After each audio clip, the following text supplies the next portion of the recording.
লজ্জার বিষয়, বাংলাদেশে গরু ছাগলের মন্ত্রণালয় আছে, হাঁস মুরগির মন্ত্রণালয় আছে, গাছপালার মন্ত্রণালয় আছে, কিন্তু আমার মেহনতি বিক্রয় প্রতিনিধি ভাইয়ের মন্ত্রণালয়। দুঃখের বিষয় মাননীয় প্রধানমন্ত্রী, আমি আপনার কাছে বলতে চাই, আমার এই বিক্রয় প্রতিনিধিরা কোন মন্ত্রণালয়ের অধীনে তা আপনি খুব শীঘ্রই সুনির্দিষ্ট করবেন। এটা আমার 25 লক্ষ বিক্রয় প্রতিনিধিদের দাবি। মাননীয় প্রধানমন্ত্রী, আমি আপনাকে বলতে চাই, আমার এই বিক্রয় প্রতিনিধিরা যদি আন্দোলনের ডাক দেয়, এই বাংলাদেশের সকল জনগণের না খেয়ে মরতে হবে।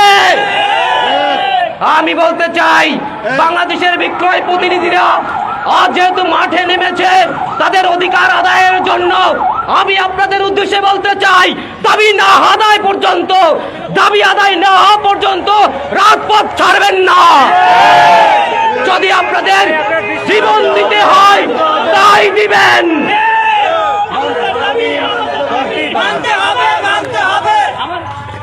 ভাইরা আমার, আপনারা আর নিজেদেরকে অবহেলিত ভাববেন না। আমি আপনাদের সঙ্গে আছি। যদি আমার জীবনের শেষ রঙ্গবিন্দু দিতে হয় আপনাদের জন্য, আমি তাই দিব। তবে আপনাদের দাবি আদায় করে ছাড়বে ইনশাআল্লাহ।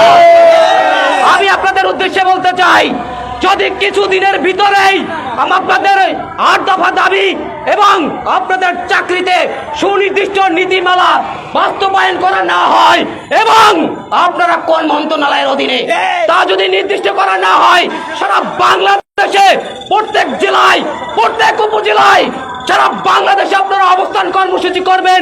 যেখানে যা কিছু আছে সবকিছু বন্ধ করে দিবেন। আমি আপনাদের প্রতিনিধিদের উদ্দেশ্যে সর্বশেষ একটা কথা বলতে চাই, অধিকার কেউ দিবে না। আপনাদের অধিকার আপনাকে প্রতিষ্ঠা করতে হবে যে কোনো মূল্যে। আমি আপনাদের সঙ্গে আছি। ধন্যবাদ সকলকে।